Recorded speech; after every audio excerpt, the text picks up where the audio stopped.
guys, it's Vanessa. I just wanted to quickly give you an intro to this ice dye tutorial. I used a pair of Wild Fable leggings that are 95% cotton, 5% spandex. I have a couple pairs that I wear all the time and I absolutely love them. So they are mostly white and they had a very muted tie-dye pattern. So I knew that I was going to be able to either over dye that pattern or use it as an accent to what I was doing. I walk you through what I did when I ice dyed these leggings, and I didn't drag it out. I just was very short and to the point. And essentially there are two ways that you can ice dye. Okay. One way, you can sprinkle the dye on top of the fabric and then you can put the ice. And the other way is you can put I have ADD. You can put the ice on top, and I'm going to go ride my bike, so that's why I look like trash, but whatever. Or you can put the ice on top of the fabric and then you can sprinkle the dye. What I can say, what I have learned is that when you sprinkle the dye on top of the ice, as it melts, you have all these little rivers of water that have gone through the dye powder. And so it makes an amazing pattern, very abstract, different every single time. And I would say if you're going to dye fabric to make something or a tapestry or pillowcases or something, definitely do that. But here we go. This is the tutorial video and I will have more to come. And thank you for anybody who's watching. Hi, anybody who's new here. I'm Vanessa. I keep it real. I don't sugarcoat things. Sometimes I drop an F-bomb and squeeze the day.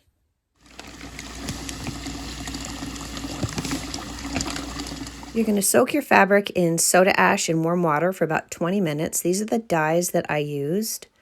These are the leggings that I used for this tutorial. I usually use white, but I found these on Target, $14.99.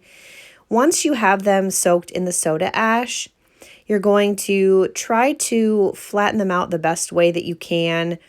And that's why you see me kind of scrunching, and then sometimes I unscrunch because I notice things are folded over on themselves. So you've got to kind of try to make it so that everything is scrunched up, but not necessarily overlapping itself, where you might get the same color, like let's say on two sides of the knee or something. And the other thing that you don't want to do is put red, brown, or yellow in the crotch area. So if you can try to keep an eye on where the crotch area is or the butt area, you definitely don't want brown, red, or yellow in that area. So once you have it bunched up, I take a piece of a cardboard box and make kind of like a retaining wall around the pants and then you kind of can fine tune like that piece right there that is only folded, not bunched. I end up fixing that before I add the ice. But once you have the pants scrunched, you can add your cardboard retaining wall, which you'll see in just a second, where it just kind of gives you the ability to pile the ice up higher. And if you don't have this, the ice ends up falling off and the edges don't get dyed. So here I really make this box as snug to the item as I feel like it needs to be. And there is a sticker strip on these boxes. So once I have it situated, you want to make sure all of it is inside the box. I just pull the sticky strip and then stick it so that I have kind of like a mold with a wall for my ice. So once you have your leggings wadded up the way that you want them, you can start adding the ice. And you just kind of pile it here and there and everywhere and use that box as a wall so that you can get the ice over to the edges and in the middle, not just piled up in the middle. You want it everywhere. Otherwise, the edges won't dye properly.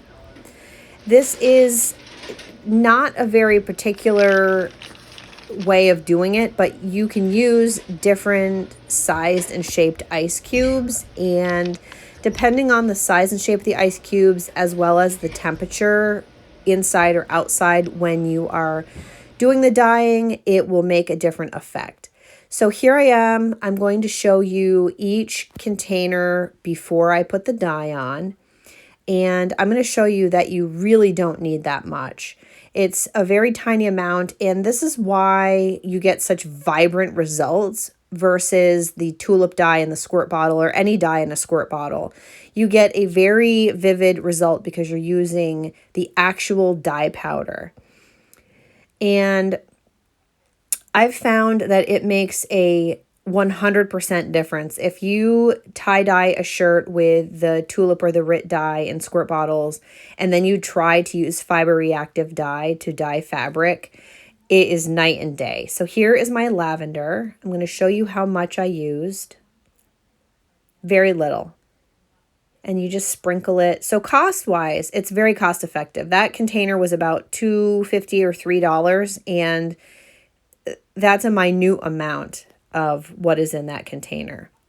You can double dip if you want to add a little bit more of a certain color, but just put a little bit here, a little bit there, deep purple, and you can overlap the colors and they blend together nicely when the ice melts. Make sure you get around the edges because I have noticed that sometimes once the ice melts, I have to flip over the leggings and put ice and some dye in the spots where the ice and dye from the first side didn't come all the way through. You don't want to have, on a white pair of leggings, you don't want to have a white spot somewhere and the rest of it be very vivid and concentrated with dye. So you do have to play around with it like that. But if the ice melts and you notice that around the edges or anywhere else there is a part that didn't get dyed, you can just flip over your project, add ice and your little retaining wall, and just add dye where you need to add it. It's very simple. I used some pretty bright colors here, some purples and blues and pinks. And as you will see in the end photos, they came out really nice, and you can kind of tell that they had that tie-dye design in the beginning, but not really. You wouldn't really know that they weren't white leggings. And I only just used those for the tutorial because that's what I had on hand. But I do have a white hoodie and I do have sweatpants coming. So we're going to be doing more of that. You guys can give me feedback, gentle feedback on whether or not you think this camera angle is good or what. I'm going to try to be doing this outside in the future. So it'll be definitely, the light will be better. It was just, we had 50-mile-an-hour winds and it would have been just a shit show. So I think this is one of the last colors that I use.